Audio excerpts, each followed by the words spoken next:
Chicago in 1908 was a city of contradictions. It glittered with wealth, yet it hid shadows in its corners. It welcomed ambition, yet it buried secrets beneath its cobblestone streets.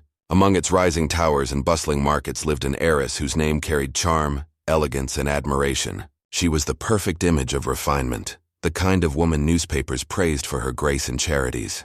But behind the satin gowns and carefully arranged smiles lurked a predator whose appetite for control and destruction would poison more than drinks. She poisoned trust, innocence, and the very fabric of the world around her. Her story begins not with poverty or desperation, but with privilege. She was born into a life that others envied, raised in a home filled with luxury, given opportunities that countless Chicagoans could only dream of. She learned how to smile in public, how to win admiration, and how to hide the shadows flickering behind her eyes. To the public, she was a social jewel, attending banquets and gatherings, a face admired in photographs, a name spoken with respect. Yet every coin has another side, and hers was darker than anyone dared to imagine. Her victims did not see her as a threat. They welcomed her into their homes, trusted her advice, accepted her medicine, and shared meals with her without hesitation. But each glass she lifted could conceal a silent death. Each dose of medicine she offered could carry more than healing. She did not need knives or guns because she had mastered a weapon far quieter. Poison became her language, her art, her way of exerting control. And in the world of 1908, doctors were not armed with modern science. Illnesses were blamed on influenza, tuberculosis, or sudden stomach fevers. No one suspected that death was being served at a table set with silver and candles. The first signs of her darkness were subtle. A servant grew sick after supper, dismissed as fragile. A relative fell ill after a visit, explained as bad fortune. A neighbor collapsed within days of dining with her, considered another tragedy of the times. No one imagined a young woman, an heiress with wealth and refinement, could be the architect of such misfortune. But she watched it all with cold detachment, perhaps even satisfaction. Funerals piled one after another, and still she walked free, wrapped in black veils of mourning, appearing as though grief had consumed her. In truth, grief was a mask she wore well. Behind it she concealed a thrill, an obsession, perhaps even a compulsion to watch lives fade away under her influence. The poison worked slowly, silently, leaving victims writhing in pain or fading in weakness until breath left them. She was always nearby, her presence mistaken for compassion, her touch considered comforting. But comfort was the last thing she offered. Chicago society embraced her. To the wealthy, she was a symbol of refinement. To journalists, she was an image of privilege. To her victims, she was the last face they saw before darkness took them. Yet suspicions began to rise when the deaths grew too frequent. The whispers started in kitchens and corridors, from servants who dared not speak openly. Something was wrong, they whispered. Too many had fallen after crossing her path. Still, the power of wealth silenced most of them. Who could accuse an heiress without proof? Who could stand against her influence? She knew this and thrived on it.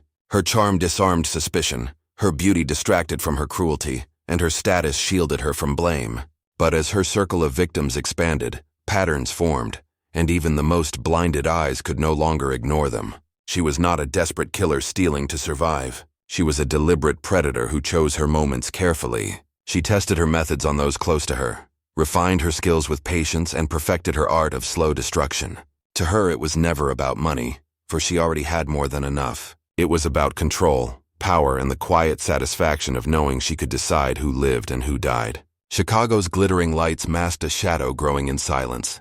The people laughed, drank, and celebrated, never realizing that among them stood a woman whose very hands were stained with unseen blood. Her story would not remain hidden forever. Truth, however slow, always finds a way to crawl into the light, and when it does, the mask falls, revealing the face of the predator behind the pearl necklace and silken gowns. This was no ordinary woman. This was the poisoned heiress, whose legacy would be carved not in admiration but in fear. Her tale was not of romance or charity, but of death woven into the lives of dozens who never expected betrayal from someone they trusted most.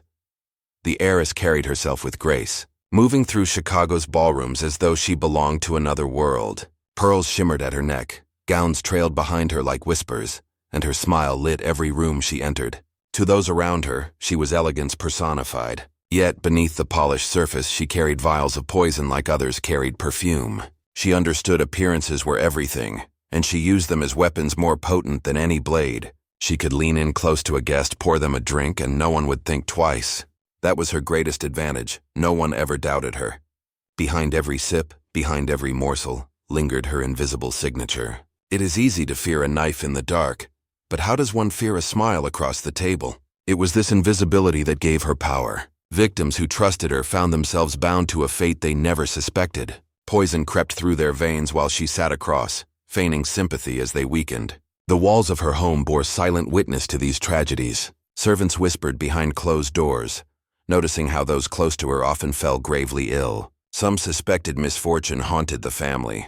Others quietly believed something darker was at play. Still, none dared to speak too loudly, for accusations against someone so powerful could destroy reputations and lives. The city itself seemed blind, distracted by progress and prosperity. Chicago was rebuilding itself into a beacon of modern America. Its newspapers filled with stories of architecture, trade, and culture. Few wanted to believe that beneath its glittering rise lay stories of murder. But poison leaves a trail, even when disguised as sickness. Physicians who examined her victims began to note peculiar consistencies: the sudden stomach pains, the relentless nausea, the weakening that followed meals in her presence. Yet medicine in 1908 lacked the forensic tools to prove it outright. Science was fragile, evidence elusive. The heiress understood this and exploited it. She calculated every step, ensuring suspicion never lingered long enough to take root. Still, her need grew. Poison became more than a weapon. It became an obsession. Each victim deepened her hunger, pushing her toward bolder choices. Servants, acquaintances, relatives, even those whose only crime was crossing her at the wrong time. None were safe. She thrived in the control it gave her, the knowledge that life and death bent at her will. Whispers grew louder. Servants left in fear. Some neighbors began avoiding her invitations, inventing excuses to keep distance. And yet others continued to fall into her orbit, captivated by wealth and charm. They wanted to believe the best in her. That trust became their undoing. There is tragedy in betrayal, but greater tragedy when betrayal wears a trusted face. For her victims, the heiress was not an enemy. She was a friend, a hostess, even family. To be poisoned by her hand was to discover too late that safety had always been an illusion. The most chilling part of her tale is not the number of her victims, though it was high, but the calm with which she walked among them. She attended funerals with practiced grief, stood by caskets, shed tears that seemed genuine. But beneath the veil, her heart remained untouched. Each burial was another triumph, another secret locked within her. Chicago's social circles began to shift uneasily. Detectives eventually heard the rumors, though many dismissed them. A woman of her standing could not be guilty, they argued. Respectable women were expected to embody virtue, not vice. Yet, behind closed doors, investigators began to quietly piece together the deaths, comparing dates, meals, and her presence. Still, proof was thin. Poison could vanish into the body, leaving behind mystery instead of evidence. And so she continued, emboldened by her success. The city's glittering lights masked her shadow, but shadows never stay hidden forever. Patterns emerged too clearly to ignore. Her family's legacy began to tarnish, her reputation turning from admired to whispered about in corners. It was then she discovered the cruel irony of power. The higher one rises, the louder the fall. She could no longer silence suspicion. Every glass of wine she poured, every gesture of kindness carried an unspoken weight. People began watching her more closely, refusing food at her table, declining invitations. Fear became her true companion, not loyalty. The heiress, once adored, now found herself walking alone through gilded halls, shadows growing darker around her. The poisoner's world was collapsing, though she fought desperately to keep it intact. But no mask lasts forever. Chicago was on the brink of unmasking her, and history was preparing to carve her name not among its social elite, but among its most feared predators. She had woven death into dozens of lives, but now death was circling back toward her. Her story, whispered in fear, would soon become exposed in scandal. And when it did, Chicago would never forget the heiress who turned poison into power, leaving behind not a legacy of love, but a trail of graves. Chicago in the early 20th century was a city of transformation. Skyscrapers pierced the sky, industries thrived, and immigrants from across the world poured into its neighborhoods. Streets bustled with trolleys, vendors, and workers chasing opportunity. It was a place of hope, but also of deep shadows where wealth and poverty clashed every day. The heiress was born into privilege at a time when privilege meant more than just money. It meant protection, influence, and the power to shape how others saw you. Her family was respected, admired for its wealth and connections. They owned property, invested in business, and mingled with Chicago's elite. For her, life was a stage where she played the perfect role. From childhood, she was trained in charm. Tutors taught her not just reading and arithmetic, but the art of conversation, poise, and etiquette. She learned to smile when expected, to laugh softly at jokes, to walk as though she belonged in every room. This grooming made her more than a young woman. It made her an actress whose life was performed before an audience of admirers. Beneath the surface, however, lay a restlessness. She watched others cling to her, not for who she was, but for what she represented. Every friendship, every handshake, every smile felt transactional. Her beauty and fortune drew people, but none truly saw her. This realization planted seeds of resentment. The parties she attended glittered with chandeliers and champagne, yet she often stood detached, quietly observing. Behind her smiles, she studied others with a sharpness that made her dangerous. She understood weaknesses, desires, fears. She learned that everyone, no matter how strong, carried vulnerabilities that could be exploited. And once she realized this, her fascination grew into something darker. Chicago society, with all its pretense, became her laboratory. The obsession with appearances created blind spots. Men competed for her attention, women envied her gowns, and no one suspected the cold calculation forming in her heart. Her introduction to poison was not immediate. It began with curiosity. In an era when households often kept arsenic for rats, cyanide for cleaning, and various tonics for health, these substances were surprisingly accessible. Servants whispered of their dangers, but she listened with interest rather than fear. To her, poison seemed almost elegant, a weapon without chaos, without noise. It left no blood on her hands, no screams in her ears. Instead, it was quiet, invisible, precise. Unlike a dagger or a gun, poison required patience and intimacy. It demanded closeness to the victim. She found that power intoxicating. Her first experiment was small, almost careless. A guest at her table complained of headaches for days after, but survived. She watched, studied, learned. Soon her experiments grew more deliberate. She slipped doses into wine, tea, soups, and sweets. Each time she perfected her timing, her measures, her ability to smile while others suffered. The thrill of control filled the emptiness inside her. At first, she chose victims with caution, servants who displeased her, acquaintances who gossiped too loudly. Their deaths were written off as illness or misfortune. She gained confidence from society's blindness. The city around her provided cover. In 1908, Chicago was still grappling with outbreaks of typhoid, influenza, and foodborne illnesses. Doctors often struggled to distinguish between natural sickness and foul play. This environment became her shield. People fell ill every day. What was one more case? Her crimes unfolded in quiet rhythm, each victim blending into the background of a city too busy to notice. Yet she noticed. She kept track of every cough, every fever, every gasp. In the privacy of her chambers, she recorded her thoughts in coded notes, as though chronicling experiments rather than murders. These notes revealed not sorrow but fascination. She described symptoms with detachment, observing how quickly different doses worked, which foods carried poison best, and how long before suspicion might arise. Her detachment showed she no longer viewed people as lives, but as instruments in her pursuit of mastery. Family gatherings became stages for her cruelty. She poisoned relatives who threatened her inheritance or questioned her choices. The family's wealth gave her both motive and means. Each death shifted property, influence, or secrecy in her favor. Still, she wore mourning clothes convincingly, her tears convincing enough to silence doubts. Neighbors whispered of the family's misfortunes, but none dared accuse her directly. To accuse a woman of her standing was unthinkable. Chicago society guarded its own, preferring scandal to remain hidden.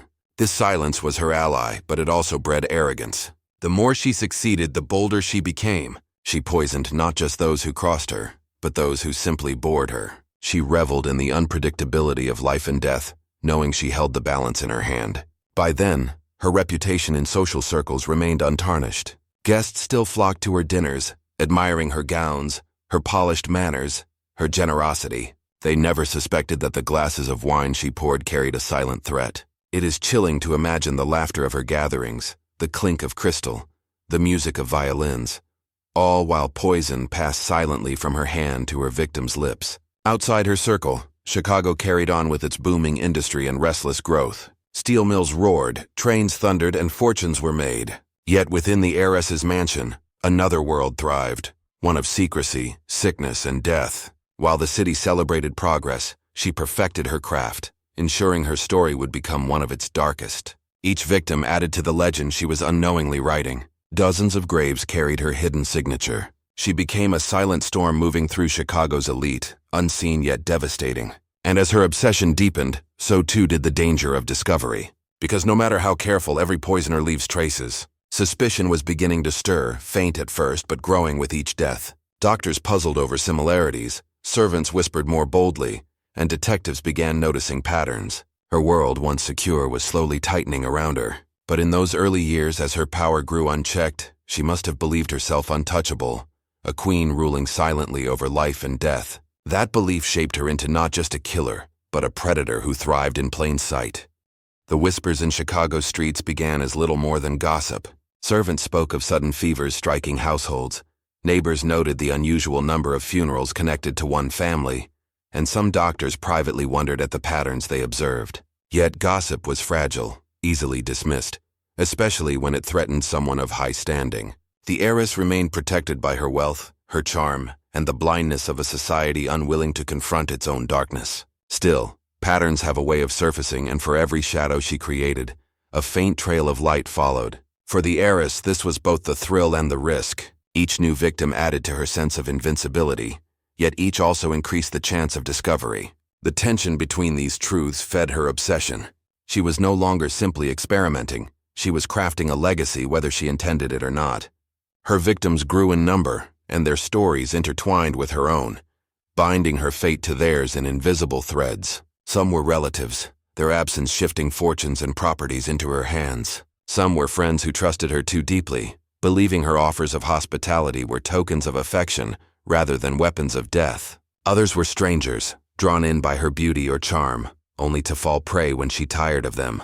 In each case, the poison she administered carried more than chemical potency. It carried her will, her desire for control, her cold amusement at watching life fade. To understand the impact of her crimes, one must picture the Chicago of that time not just as a city of steel and progress, but as a place of fragile lives. Medicine was advancing but slowly. Illness could sweep through families without warning, and death was often accepted as a part of daily existence. In such a climate, her murders hid easily. A cough, a fever, a sudden collapse, all could be explained by disease. Families mourned, priests gave blessings, and life moved on, rarely questioning whether death had been natural.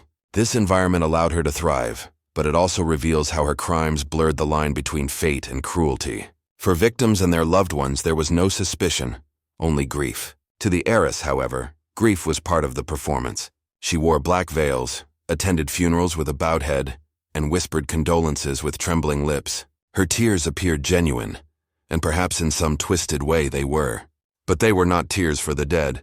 They were tears for the perfection of her illusion. She wept for her success, for the flawless way she deceived an entire society. The more she acted, the more convincing she became, until even she may have blurred the line between her mask and her true self. It is chilling to imagine her standing at a graveside, the wind tugging at her veil, her hand resting lightly on another mourner's arm, while inside her mind, she quietly recounted the dosage she had used, the hours it had taken for symptoms to appear, and the exact moment her victim's eyes had dulled. To her, each funeral was a rehearsal and a triumph. But power has a way of corrupting further, and soon she sought not just control but spectacle. Dinner parties became arenas of risk. She delighted in watching several guests at once, knowing only she understood who would suffer in the coming hours. The thrill of proximity to discovery heightened her pleasure. Poison was no longer just her tool, it was her secret performance art. The city around her unwittingly played along. Newspapers carried obituaries without question. Doctors signed death certificates noting natural causes. Priests buried the bodies with solemn words. And society continued to invite her, praise her, and trust her. Yet beneath the surface, small cracks widened. A physician who attended multiple victims began noting strange consistencies. Servants whispered of food tasting bitter, of wine smelling unusual. A detective assigned to another case stumbled across a pattern of deaths connected to her circle. Slowly, suspicion stirred. The heiress, however, remained unfazed. She believed her charm impenetrable, her wealth untouchable, her methods too subtle to ever be exposed. This arrogance was her shield, but also her downfall in the making. To understand why she continued even as whispers grew, one must recognize the nature of obsession. For her, poison was no longer a tool. It was an identity. It was the lens through which she saw the world. Every interaction became a calculation of risk and opportunity. Every smile hid the possibility of death. Every gathering was a stage for her quiet dominion.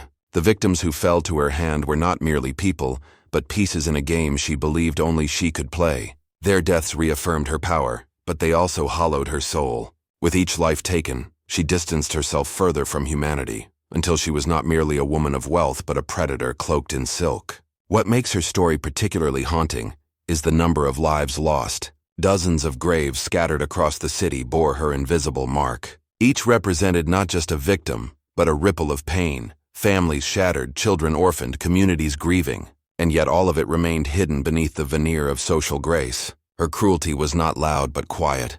It did not announce itself with violence in the streets, but with silence at dinner tables and stillness in bedrooms. It was this silence that made her so terrifying, because it thrived in plain sight, nourished by society's refusal to look too closely at its own elite. In the end, her background is not merely the story of one woman's descent into poison and death. It is also the story of a city that enabled her, a culture that valued appearances over truth, and a society that preferred to preserve its illusions rather than confront its nightmares. She was both a product of her time and a distortion of it, a reflection of privilege twisted into predation. Chicago in 1908 was a city of ambition and progress, but hidden within its shining towers was her shadow, darker and more enduring than the steel or the stone. That shadow grew with each victim, stretching across households, neighborhoods, and generations. And though the city would one day uncover her crimes, in these early years her reign was unchecked. Her background was not merely privilege but pathology, not merely fortune but fatality. The poisoned heiress had become something more than a woman. She had become a legend in the making, a whisper that would echo long after her final victim fell. And in those echoes lies the chilling truth, that behind every glittering smile, there can lurk a secret capable of destroying countless lives.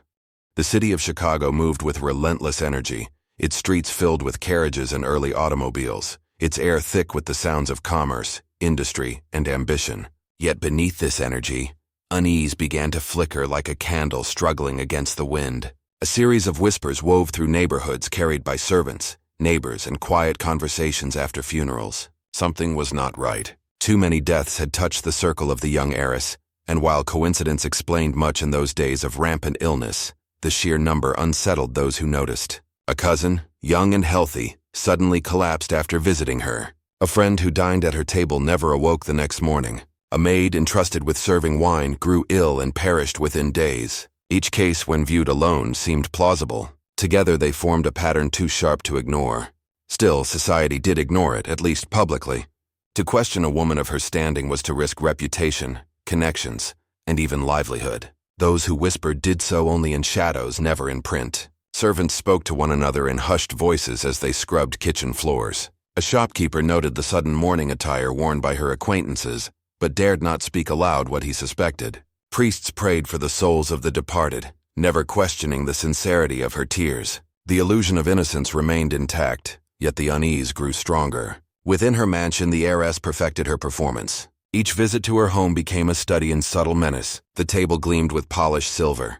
The chandelier sparkled above, and the air carried the scent of roses. Yet within the food and drink lay invisible threads of death. Guests laughed, toasted, and shared confidences, unaware that their lives depended on her whim. To her, the power was intoxicating. She no longer needed to imagine control. She held it in her hands, literally. A drop here, a powder there, and the fate of another life bent beneath her will. It was not the money, nor the inheritance that drove her now. It was the thrill of holding life and death like cards in a game only she could play. And with each victim, the game grew bolder. Yet patterns, no matter how carefully disguised, leave traces. One physician, attending multiple victims who all shared ties to the heiress, began to note peculiar similarities. Stomachs twisted with agony, hearts failing suddenly, faces pale with unnatural stillness. He wondered privately if more than illness was at work, but his suspicion was fragile, unproven. Without evidence, he could only keep his thoughts to himself. Still, he watched more closely, as did others. A detective investigating a different case overheard rumors of multiple sudden deaths connected to her circle. He too began to wonder. Meanwhile, the servants who lived and worked under her roof grew wary. They noticed food discarded after a single bite, guests who staggered before leaving, and wines that seemed tampered with. Their fear was palpable, yet their silence was assured. After all, who would believe a servant over an heiress? The city was not yet ready to face such a possibility, but the buildup had begun. Suspicion was the seed, and it had been planted. For the heiress, The whispers of doubt only added to her thrill. She saw suspicion not as a threat but as a challenge. The closer she drew to discovery, the greater her satisfaction in evading it. She played her part flawlessly, the grieving friend, the devoted relative, the generous hostess.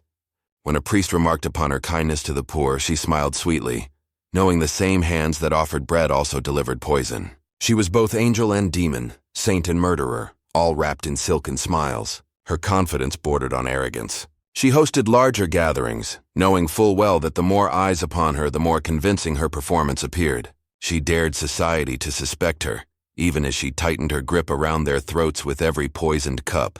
Yet arrogance is fragile, and with each act she left faint traces behind. A servant once caught a glimpse of her pouring a powder into a glass. A neighbor noted that those who dined with her often fell ill within days. A doctor confided to another that too many deaths bore similarities to be dismissed as coincidence. The pattern sharpened, but the city was still blind. It wanted to be blind. To accuse her was to shatter the illusion of civility and grace. So the build-up continued. Each death both ignored and mourned. Each whisper both denied and believed. And in this silence, the heiress thrived. Her mansion became a stage, her guests her actors, and she the playwright of their demise. Her confidence swelled, her laughter grew sharper. Her eyes gleamed with unspoken knowledge. She was untouchable, or so she thought. The buildup of suspicion, however, is like the tightening of a noose. It may be slow, almost imperceptible, but once drawn it cannot easily be undone. Every victim she claimed was another knot, every whisper another pull on the rope. And though she smiled and charmed her way through society, the rope was already tightening. The city had not yet spoken, but it was listening. The walls of her world were inching closer, even if she could not yet see it. This was the dangerous beauty of her crimes. They thrived in secrecy. But secrecy is fragile. The buildup was inevitable. Each death pushed the city closer to awakening. Each whisper carried more weight. Each suspicious glance chipped away at her mask.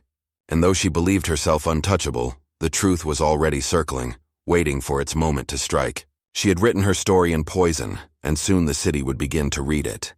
The city's heartbeat was quickening, though most could not yet sense why. Chicago in 1908 thrived on ambition. And every mansion, every glittering party, every public display of wealth became a symbol of progress. Yet behind closed doors, the story unfolding around the heiress was beginning to turn from whispers into quiet conversations.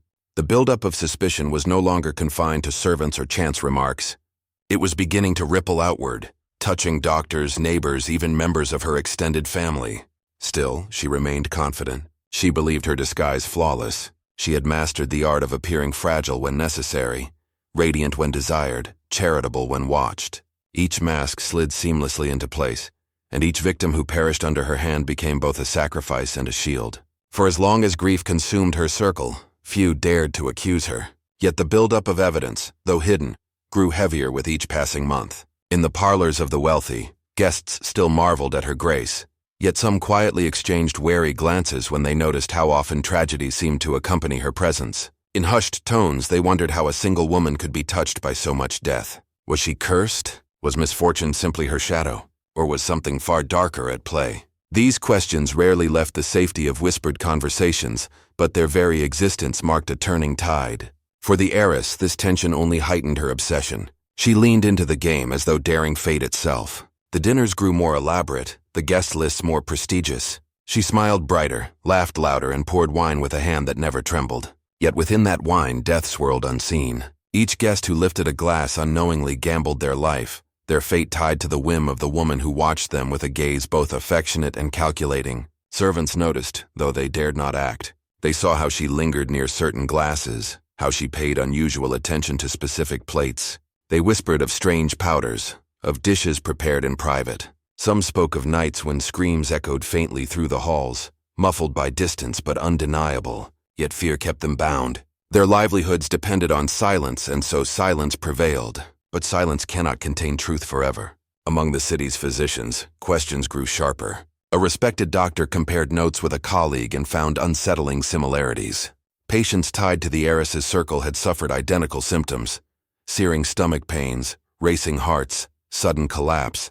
One physician admitted privately that he suspected poison, though he lacked proof. Another suggested disease, but doubt lingered in his eyes. The medical community stood at the edge of revelation, yet hesitated to step forward. Meanwhile, A detective working on unrelated fraud cases stumbled across records of multiple deaths tied to her acquaintances. He too began to sense a pattern. It was faint, obscured by the normalcy of illness and grief, but the buildup of deaths defied coincidence. His notes grew longer, his curiosity sharper. Though he lacked the authority to accuse, his mind held the seed of investigation. And so the buildup expanded, not yet a storm but gathering clouds. Within her mansion, the heiress felt no fear. Instead, she thrived on the closeness of danger. The greater the whispers, the greater her satisfaction in outwitting them.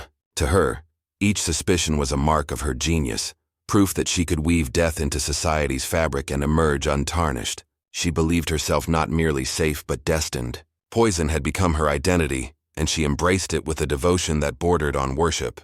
Each new victim confirmed her control, her superiority. And yet in the stillness of her private chambers, doubt may have flickered. Did she wonder how long the illusion could last? Did she sense the tightening of the circle around her? Or did she drown such thoughts in the thrill of the next act? What remains clear is that she did not stop. She could not. The buildup of her crimes was no longer something she controlled. It controlled her. She was a prisoner to her obsession, chained not by iron but by desire. Every breath, every glance, every gesture was shaped by the need to continue. The city's unease deepened. Families who had once rushed to her gatherings began to decline invitations, citing illness or travel. Those who still attended did so with guarded smiles, their laughter edged with tension. Children were pulled closer to their parents. Husbands watched their wives' glasses more carefully, and servants hesitated before tasting food. The trust that once surrounded her had begun to fracture. Though no one spoke it aloud, everyone felt it, the weight of danger. This unspoken awareness was the true buildup, the tightening of an invisible thread that bound the city to her crimes. And still she smiled, a hostess draped in silk and shadows, her eyes gleaming with secrets no one dared confront. The buildup of her story is perhaps the most haunting stage, for it reveals the fragility of illusion. It shows how a city can sense danger yet refuse to act, how truth can linger just beyond reach, how death can weave itself into daily life while society clings to appearances. She thrived in that hesitation, exploiting it, feeding on it. For every whispered suspicion, she offered a dazzling smile. For every wary glance, she offered generosity. For every quiet doubt, she offered charm. And so, even as the buildup tightened around her, she continued to reign, her shadow spreading wider with each victim claimed. The mansion that once symbolized wealth had become a tomb disguised as a ballroom, a place where laughter masked suffering, where friendship masked betrayal, where life masked death. And though Chicago carried on with its endless ambition, beneath the surface the city was holding its breath. It was waiting. It was watching. It was preparing for the moment when whispers would no longer suffice, when suspicion would burst into accusation, when the shadow would be dragged into the light. But for now the buildup held, silent and suffocating, a city enthralled by a predator it could not yet name. The streets of Chicago in 1908 were thick with tension, yet most did not realize that the terror came not from the alleys or the gangs, but from behind the velvet curtains of a mansion lit by chandeliers. The young heiress, with her soft smile and inherited wealth, became the silent architect of a wave of suffering that would scar the city forever. At first it was small, unremarkable, and easy to dismiss. A guest at her table grew pale and collapsed before dessert was served. A friend from an afternoon tea went home and never woke again. A rival socialite, after exchanging polite greetings with her, fell ill in ways no doctor could explain. Each incident seemed unfortunate but not suspicious. Chicago was growing, illness was common, and tragedy could strike anyone. But those who watched closely began to notice the pattern. Wherever she went, death followed, and wherever death struck, whispers of poison lingered in the air. The heiress cultivated charm like a weapon.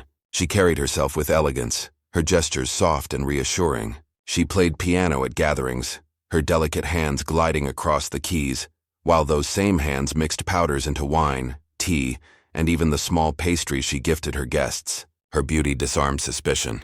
Her wealth shielded her from scrutiny. She could walk among corpses and still be offered another seat of honor at society's table. The victims mounted quickly. A banker died with his lips stained purple, his eyes wide in frozen agony. A respected merchant collapsed in the market, his breath gone before help could arrive. Servants whispered of food that tasted strange, of perfumes that carried bitter notes, of medicine bottles switched when no one was looking. One maid swore she had seen her pouring a fine white powder into a goblet of wine before passing it to her guest. But fear kept the maid silent, for who would believe a servant over a woman of fortune?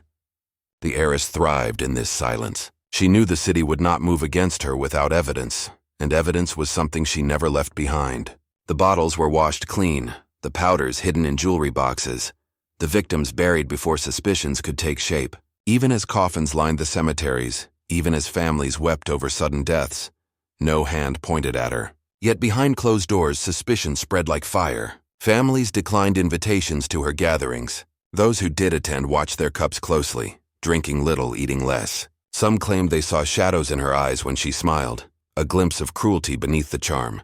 Others whispered that she practiced darker arts, that her poisons were more than chemical. They were curses carried in glass and porcelain. The police heard the whispers but could not act. The city's leaders, many of whom were indebted to her family, hesitated to risk scandal, and so she walked freely, leaving ruin in her wake. The climax of her cruelty was unfolding slowly, each death more brazen than the last. It was no longer only rivals and acquaintances who fell. Ordinary people, tradesmen and neighbors found themselves suddenly ill after the briefest encounters. A handshake, a shared cup, a taste of sugar from her table, each carried the risk of death. She was no longer careful, for fear no longer bound her. Instead, she seemed emboldened by the silence of those around her, intoxicated by her power to decide who would live and who would die. Victims began to appear in clusters. An entire family was struck after attending a dinner she hosted. 3 siblings died within days of sipping her cordial. The community reeled in horror, but her name never left the official reports. To accuse her was to invite ruin. She was untouchable, or so it seemed. Still, the city itself began to betray her. Chicago, restless and crowded, became a chorus of rumors. Children whispered that she carried death in her purse. Neighbors swore they saw pale faces in her windows at night, the ghosts of those she had poisoned standing silently in the glass. Servants fled her household, unable to bear the cries that echoed in the halls at night. Cries they swore came not from the living, but from the dead. The heiress remained undisturbed. In fact, she grew bolder, even flamboyant, arriving at funerals draped in black silk, her face painted with sorrow, her hands offering comfort to the very families she had destroyed. Some swore her lips twitched into a smile when the coffins were lowered. To the city's elite, she was a paradox, both a grieving angel and a whispered curse. The duality only deepened the terror. If beauty could hide such malice, who was safe? If wealth could shield her from justice, what hope remained for the poor? The poison heiress had become more than a woman. She had become a legend in the making, a shadow whose presence twisted every social gathering into a silent gamble with death. Every toast, every sip, every smile hid the possibility of final breath. The climax of her reign was near, but no one could yet imagine how many more would fall before her secrets finally reached the light. She was both present and untouchable, both adored and feared. In her wake, the streets of Chicago filled with grief, while her mansion stood like a temple to both beauty and bloodshed. She played her role perfectly, the poisoned angel of Chicago, and the city trembled, waiting for the moment her mask would finally crack. The city could no longer ignore the trail of bodies. Each week brought another funeral, another grieving family, another unanswered question. Doctors grew restless, frustrated by the consistency of symptoms they could not explain. Stomachs burned as though fire had been swallowed. Throats swelled shut. Skin turned pale and lips blue before death came swiftly. These were not illnesses of chance, nor were they accidents of diet. The pattern was undeniable, yet the culprit remained untouched. The heiress sat among her peers with the same quiet smile, her laughter floating across ballrooms, her hands gloved in satin while hiding the ruin they caused. In her private chambers, she refined her methods. Letters from apothecaries were burned, powders transferred from vials into cosmetics and perfumes, poisons disguised as the trappings of wealth. Even those closest to her could not guess the full scope of her arsenal. Servants whispered of strange stains on her vanity table, of glasses polished with unusual care, of scraps of paper filled with numbers and notes that vanished before morning. She carried herself with the poise of innocence, but the walls of her mansion bore witness to her crimes. At night she moved like a shadow, pouring powders into decanters, arranging feasts that would end in mourning. Some claimed her victims could be heard in the silence, footsteps that did not belong, knocks on doors that opened to nothing. Neighbors reported cries from the mansion's upper floors, though the heiress lived alone except for her staff. The police received complaints but dismissed them. Who would accuse a woman of her stature? Who would believe the poor against the testimony of wealth? And so the deaths continued. At first, only those within her circle fell, but soon the poison spread wider. Shopkeepers who handled her parcels grew ill. A postman who delivered her letters collapsed at his desk. A seamstress who mended her gowns was found dead beside her work. Her fingers curled around half-finished embroidery. The web of destruction grew until no corner of the city seemed untouched. Yet still she walked unchallenged, her beauty and status protecting her from the storm she herself had conjured. Whispers grew louder, carried by the wind through taverns and marketplaces. Some said she was not merely a poisoner but a witch, that her power came not only from powders but from unholy pacts. Others claimed her victims lingered in her presence, their restless souls chained to her home. Travelers passing by her mansion swore they saw pale faces watching from the windows, lips moving in silent screams. These tales fed the fear, but they also fueled fascination. The heiress was both monster and mystery, and Chicago could not look away. She fed upon this attention, wearing grief like a cloak, speaking gently at funerals, her words dripping with sympathy, while her heart remained cold. She played the role so well that many defended her fiercely, insisting she was too kind, too fragile, too pure to commit such horrors. But behind closed doors suspicion hardened. Families barred their children from her gatherings. Invitations were returned unopened. She was adored in public but avoided in private. The duality only deepened the dread, for no one knew where her shadow might fall next. The climax of her cruelty reached its peak when an entire household vanished after a single dinner. Servants who survived fled in terror, swearing never to return. The victims' bodies were discovered days later, twisted in agony, their homes silent but for the echoes of their suffering. It was impossible to deny now, yet still her name was absent from the official reports. Fear and influence silenced the authorities, leaving justice buried under wealth. The heiress walked freely through the streets, her carriage wheels rattling against cobblestones, her parasol shading her from the sun as though nothing in the world troubled her conscience. But those who saw her face up close swore her eyes had changed. Once bright, they now carried a depth of shadows as if haunted by the very souls she had condemned. Some claimed her reflection no longer appeared whole in mirrors, fractured as though even glass could not contain her. Chicago itself seemed poisoned. Trust evaporated. Neighbors avoided one another, fearful of shared meals or drinks. Death had become a constant guest, and the city lived in the grip of silent terror. Every knock at the door, every letter, every invitation carried the weight of potential doom. The heiress was both its orchestrator and its symbol, the embodiment of dread wrapped in elegance. She had left dozens behind, not merely in graves but in broken families, shattered businesses, and a city scarred forever. Her name, though unspoken in public, became a curse whispered at night, a shadow cast over every household. And though she remained free, the walls of suspicion closed tighter around her, and the city braced for the inevitable moment when the mask would crack and the truth would spill like poison into the open air. When the final whispers of her crimes spread beyond Chicago's borders, the city could no longer pretend silence was protection.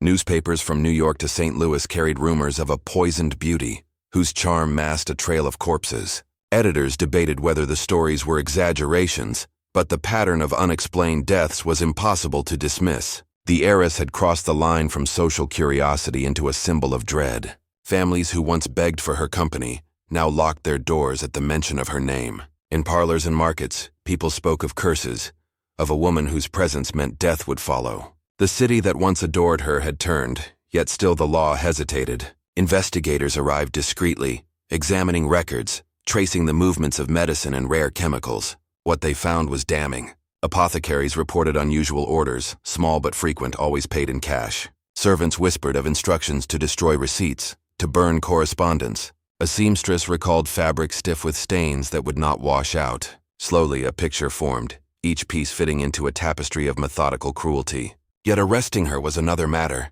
Her wealth shielded her.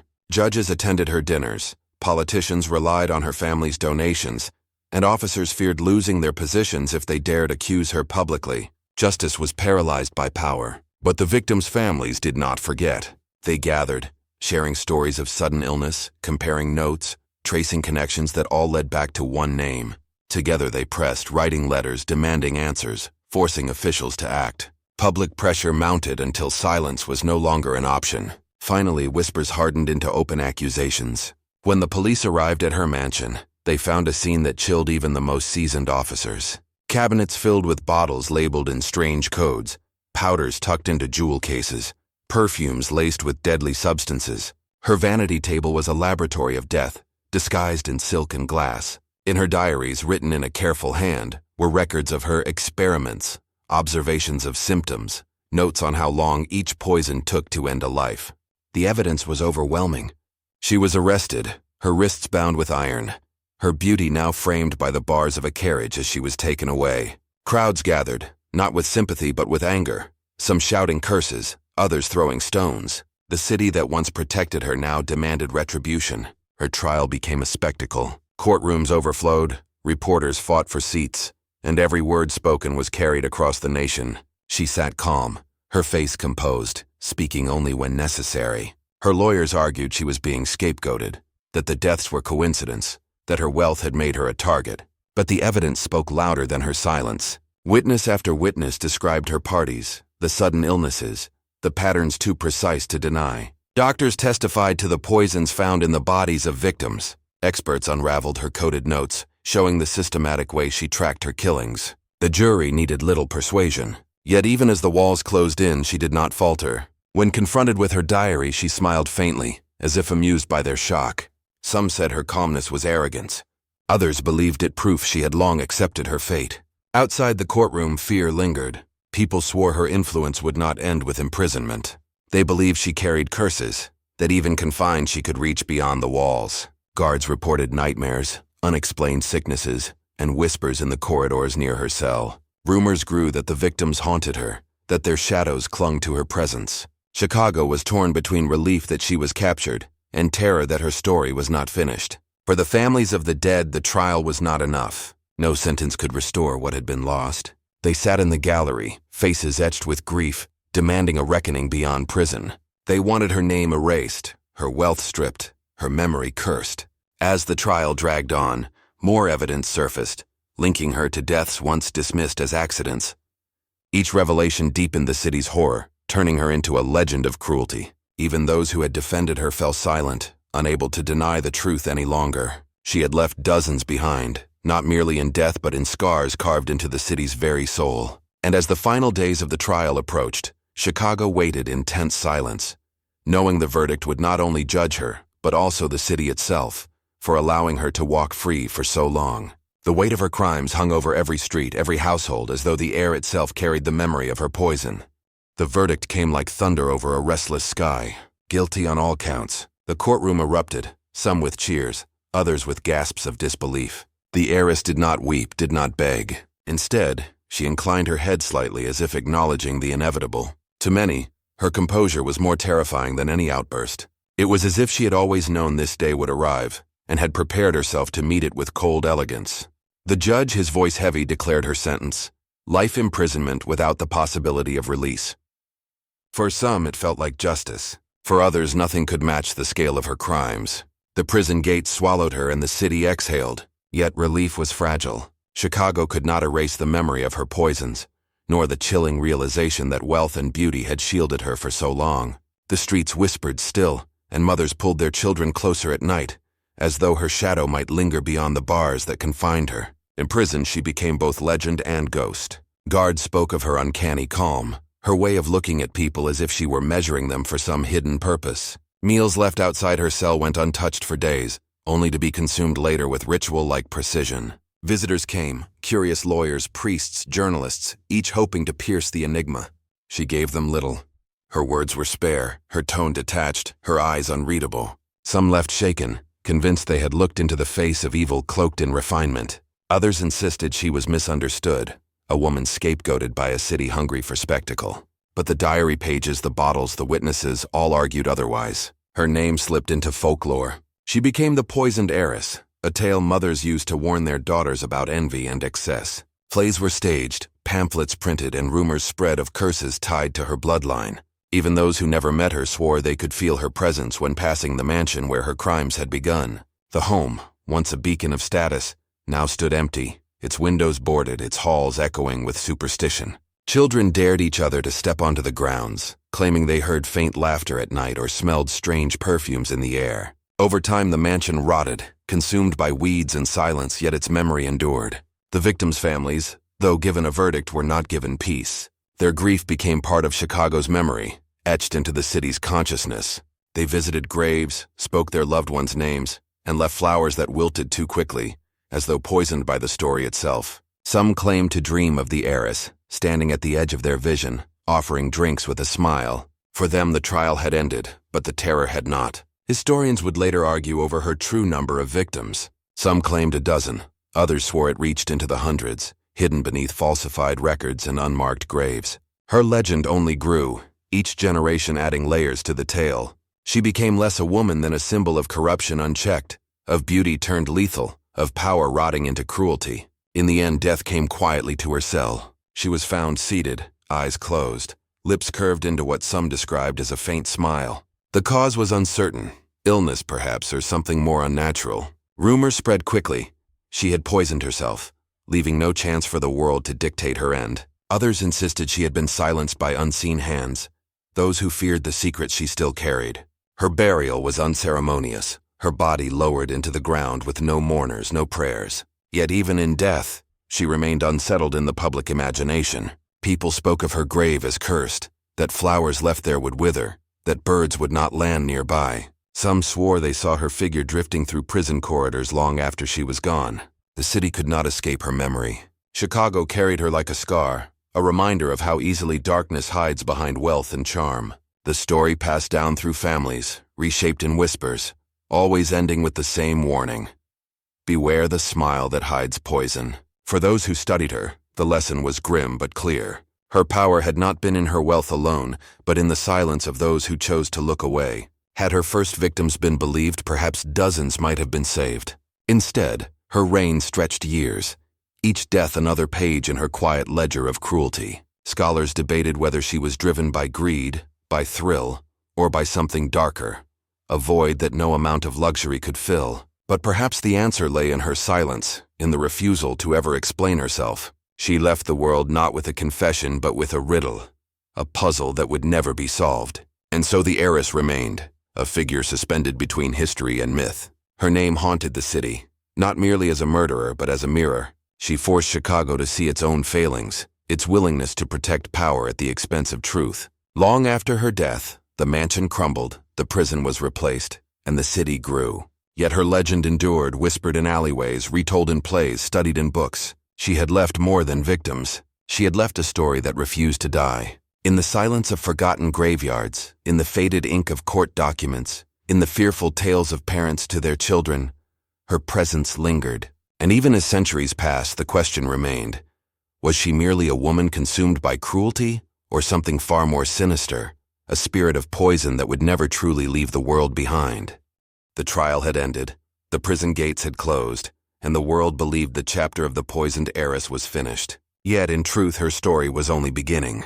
Death in her cell should have ended speculation, but instead it opened a door into endless whispers. The official report said natural causes. Some whispered suicide. Others claimed she had poisoned herself with a hidden vial smuggled past the guards. But the strangest rumors suggested something far worse, that she had not died at all, that her body, when discovered, had been strangely preserved, her lips tinted as though freshly painted, her skin lacking the pallor of decay. The guards spoke in hushed tones, claiming her eyes had been half open, fixed on them with a faint glimmer, as though she were watching still.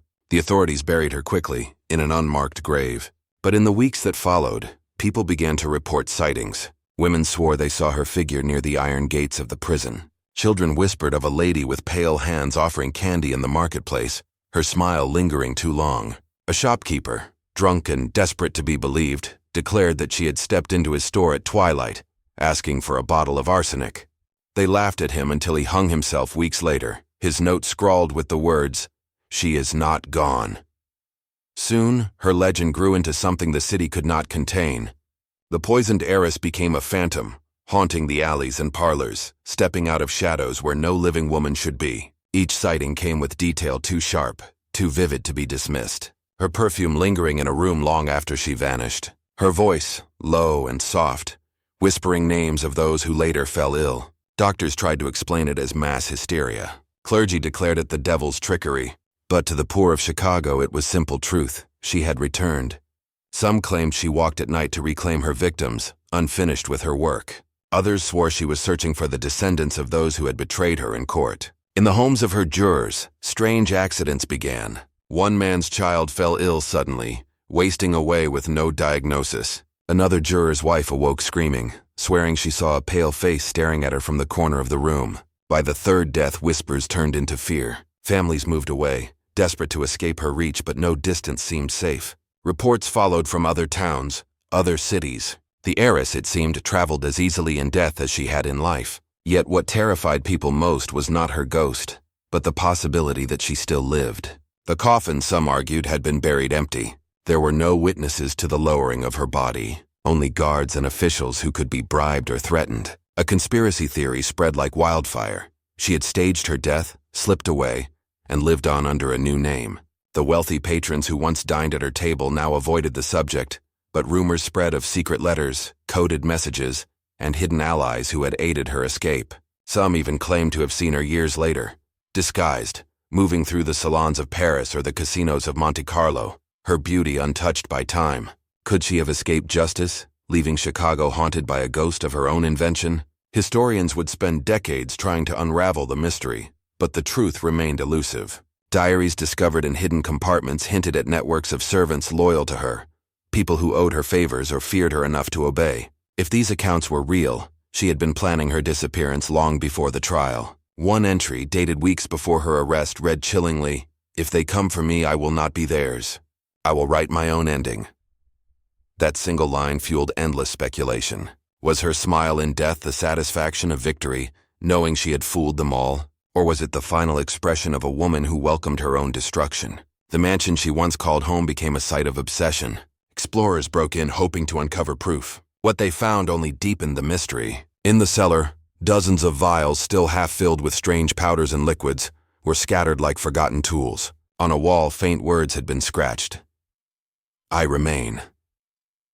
Some dismissed it as the work of vandals, but others swore it was her final message. The air inside was heavy with mildew, yet some claimed it carried a faint sweetness, like her perfume, clinging stubbornly to the ruins. Local legends grew darker. Children dared one another to drink from the old fountain in the courtyard, convinced it had been poisoned by her hand. Farmers refused to cut wood from trees near the estate, believing their fruit would sicken livestock. Even the bravest souls admitted unease when standing in her old chambers, as though the walls themselves were waiting. Over the years, scholars and paranormal investigators descended on Chicago. They brought instruments, notebooks, cameras, determined to separate fact from fiction. Many left empty-handed. A few, however, left changed. One man, a skeptic, entered the mansion mocking the stories.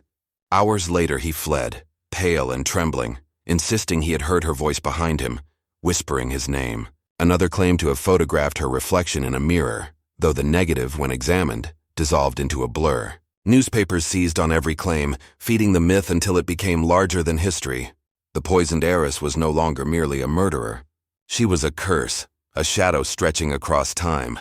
Her name appeared in penny dreadfuls, in plays, in whispered prayers. Even as the city modernized, her legend clung stubbornly, a reminder that evil does not fade with brick and mortar. Families locked away her story, fearful that speaking her name might summon her. Yet she was never forgotten. Some argued the true mystery was not whether she lived or died, but why she killed. Was it greed, sadism, or something unearthly, a hunger beyond human comprehension?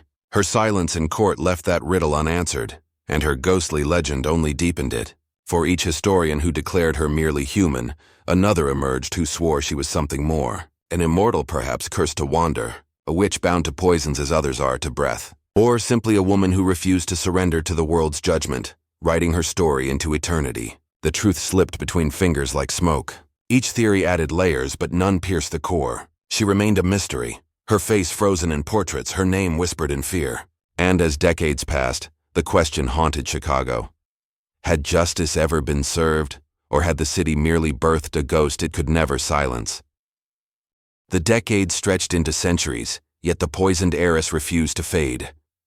Chicago grew taller, brighter, louder, but her legend lingered in the cracks of its alleys and the shadows of its mansions.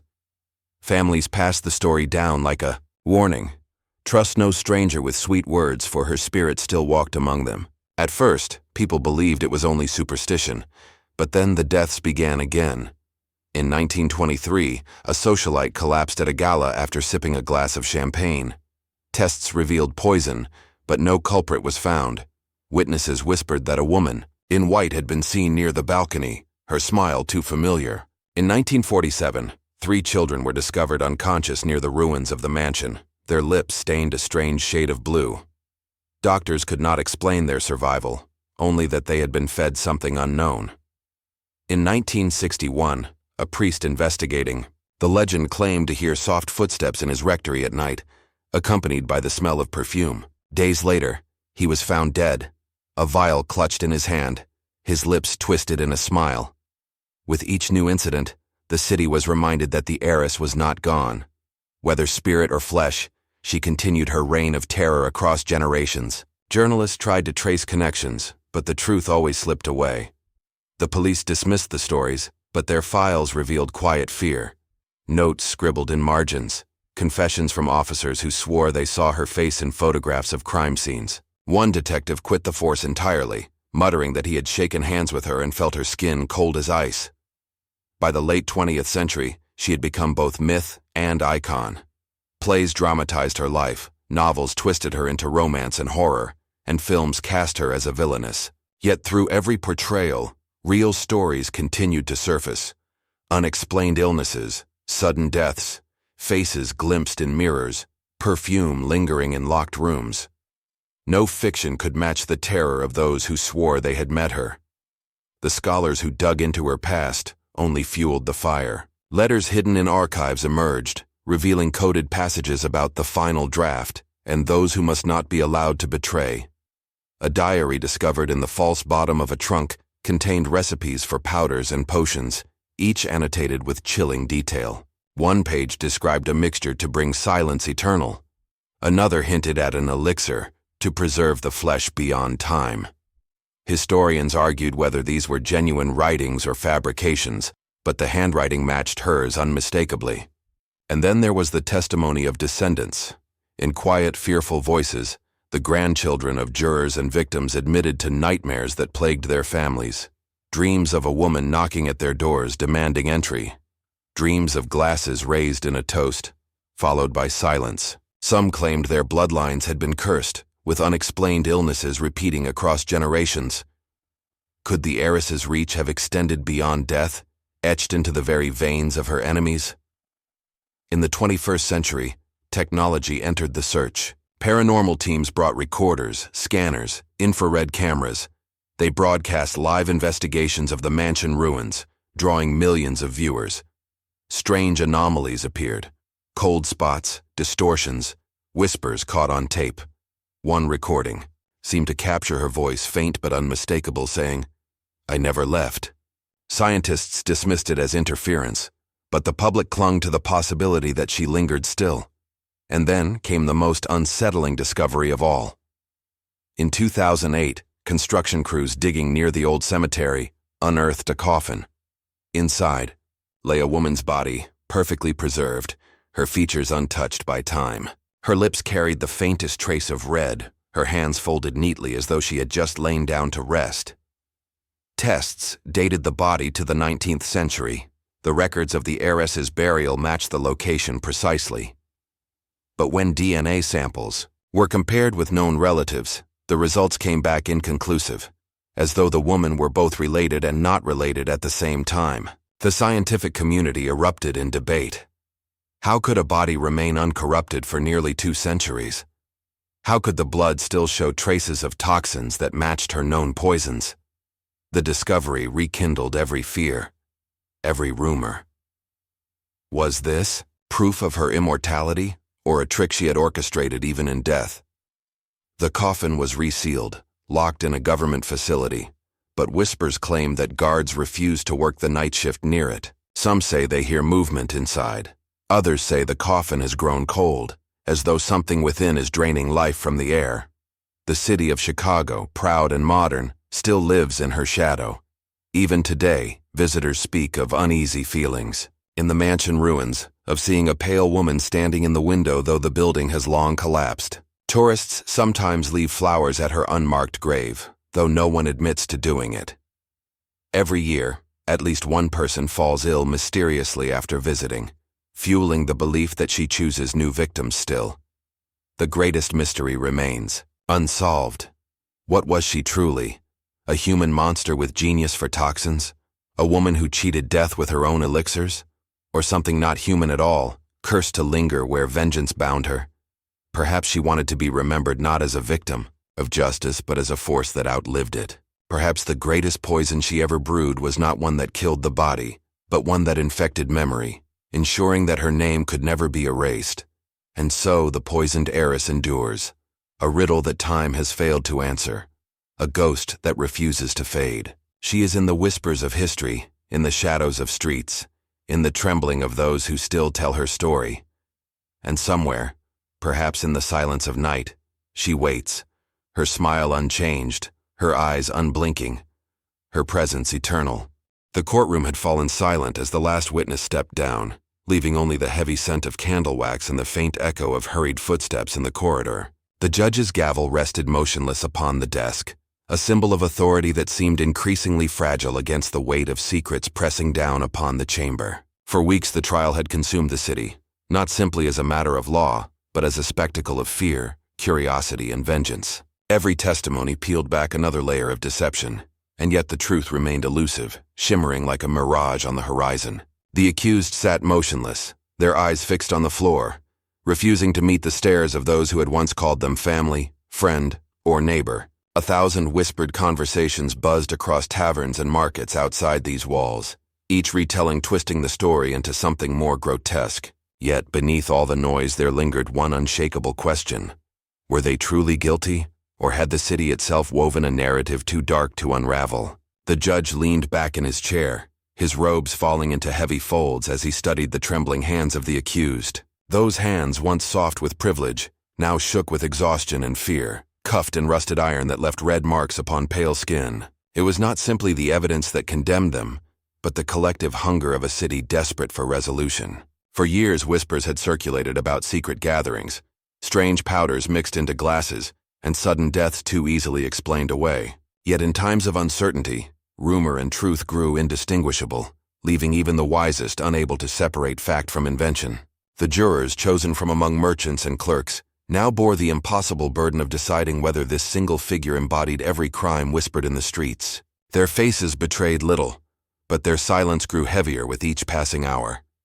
Outside, the cobblestone streets of Chicago rattled with carriage wheels and hurried footsteps, as newsboys shouted the day's sensational headlines. Each paper twisted the narrative further, printing dramatic sketches of the accused as though they were already condemned. Neighbors who once exchanged polite greetings now crossed the street to avoid association, and former allies abandoned the family name to preserve their own reputations. What began as a tragedy had evolved into a morality play in which the accused stood as both villain and victim, a canvas upon which the fears of an entire community had been painted. In taverns, men argued late into the night about poison, greed, and betrayal, while women whispered over laundry lines about curses that clung to bloodlines. Children were warned never to speak the name aloud, as if even the sound carried danger.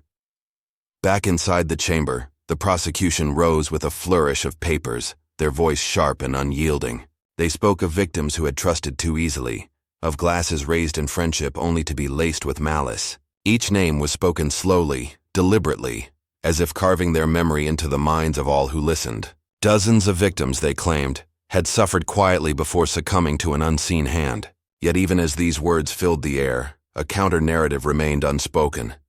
How many of those deaths could be explained by illness, misfortune, or simple coincidence? The defense had tried to argue such points, but their voices were drowned beneath the rising tide of outrage. For every fact presented, another rumor surfaced, and soon the courtroom felt less like a place of justice than a theater designed for spectacle.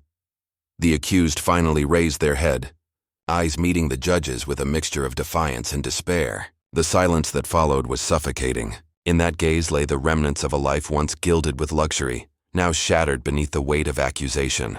The courtroom doors creaked as the crowd pressed closer, eager not to miss a single breath of the unfolding drama. The flickering torches cast shadows that danced along the walls like specters, reminding everyone that this trial was not merely about one individual, but about the city's unrelenting need for closure. The longer the trial dragged on, the more it became clear that justice was no longer the only pursuit. Sacrifice was required, and someone had already been chosen. The clock struck midnight, its chime echoing through the courthouse and into the restless streets. Jurors exchanged weary glances, knowing the night would stretch endlessly before them.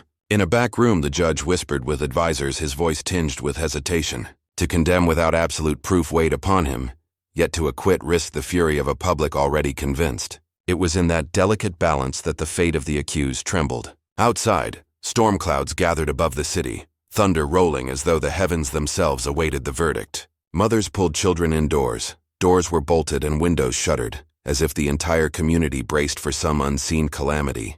Fear had become contagious, and no home stood untouched by its reach. As dawn approached, the verdict was finally declared. Gasps rippled across the courtroom as the words fell heavy and irrevocable. Guilty. The gavel struck like a thunderclap, sealing the fate of the accused forever. Chains clattered as guards led them away, their steps echoing down the corridor with a hollow finality. In that moment, the line between truth and myth blurred beyond recognition. Some wept openly, convinced that justice had prevailed, while others turned away, uneasy with the swiftness of the decision. For even as the word guilty rang through the air, doubts lingered in the hearts of those who had truly listened. The city exhaled in relief, yet beneath that breath lay the seeds of future whispers. Questions remained unanswered, motives unclear, and the specter of poisoned glasses haunted every shadowed corner. Years later, the story of the trial continued to haunt Chicago. Old taverns still echoed with retellings, each version darker and more elaborate than the last. The mansion once belonging to the accused family fell into ruin, its windows shattered, ivy crawling over crumbling stone. Neighbors claimed to hear footsteps within its halls long after it was abandoned, whispers carried through broken panes as if the dead themselves refused to rest. Travelers avoided the street altogether, muttering that misfortune followed those who dared linger too long near the cursed ground. The legacy of the poisoned heiress became more than history. It became folklore, shaping the city's identity in ways no verdict could erase. Children dared each other to touch the iron gates, and lovers swore oaths beneath its looming shadow, as though binding themselves to something both terrible and eternal. In the end, the truth was never fully uncovered.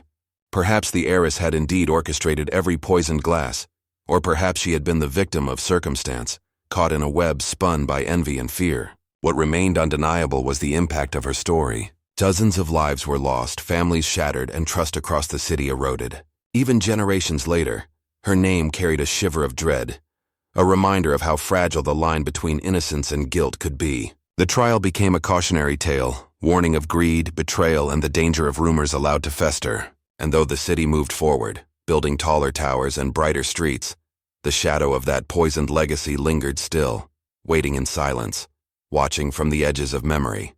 The morning after the verdict, the streets of Chicago hummed with restless energy, as though the entire city had awoken from a fever dream. Shopkeepers leaned over counters to exchange hushed updates, while church bells rang not with celebration, but with a mournful tone that reminded all who listened of the lives lost and the shadows still lingering.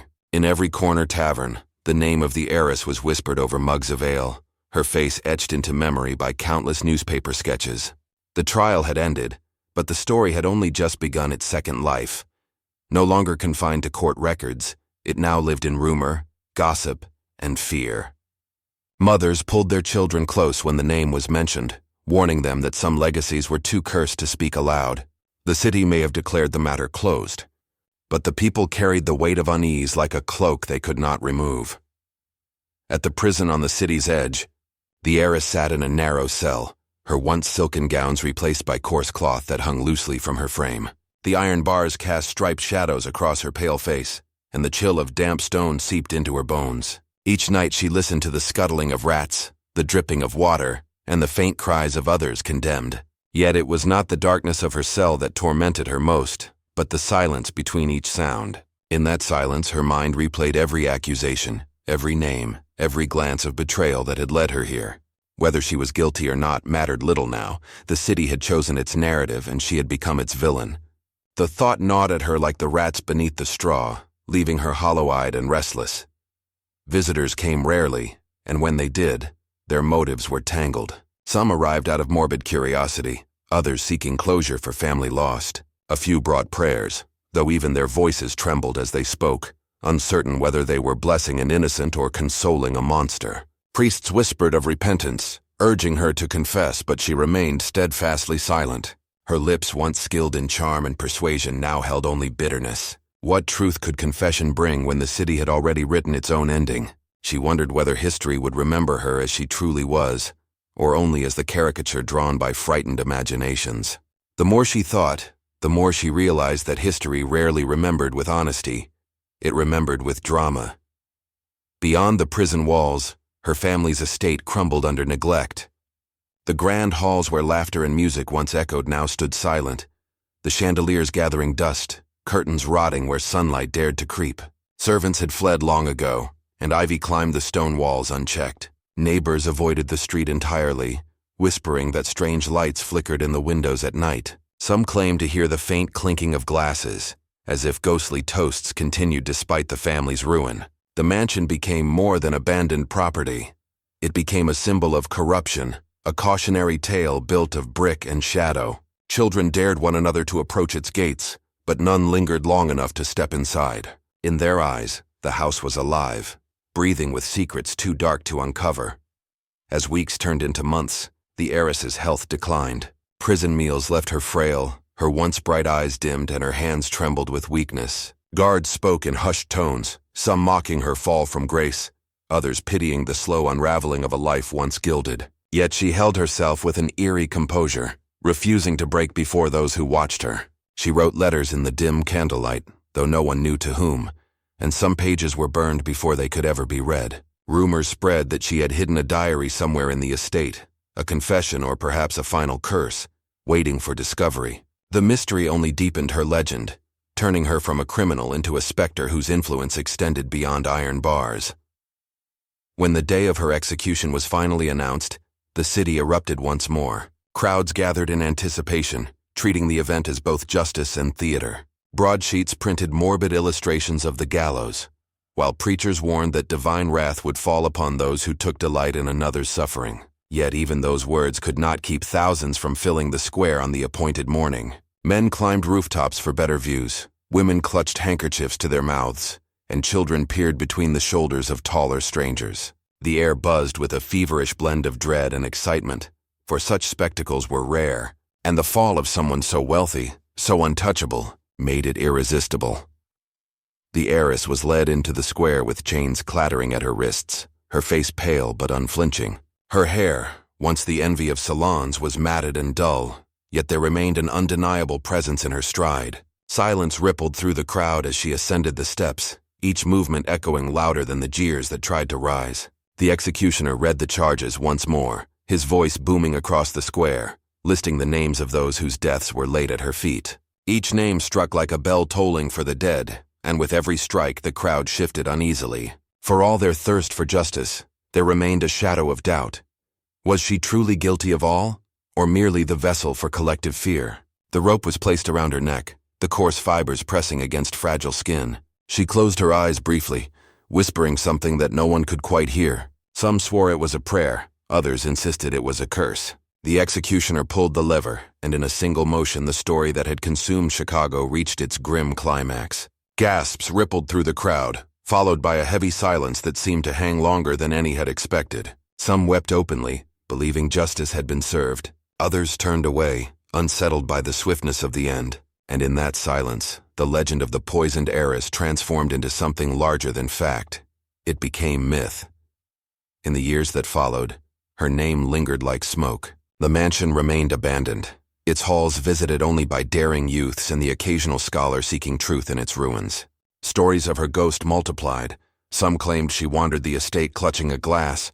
Others said she appeared in dreams, offering poisoned drinks to those who spoke ill of her. The prison cell where she spent her final months became a site of curiosity, with travelers leaving coins at its door as if to appease her restless spirit. Whether these tales were born of fear or fascination hardly mattered. They ensured that she was never forgotten. The city had buried her body, but it could not bury her presence. Generations later, historians debated her guilt, combing through records, diaries, and conflicting testimonies.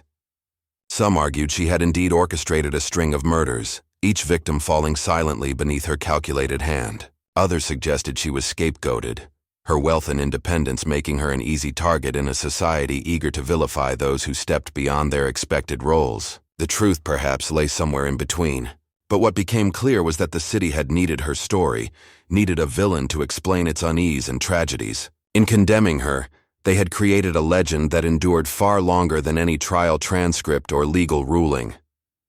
To this day, the name of the poisoned heiress drifts through Chicago's folklore like a bitter taste that never fades. Her tale is retold in candlelit parlors, scrawled in dusty archives, and whispered by those who pass her ruined mansion at night.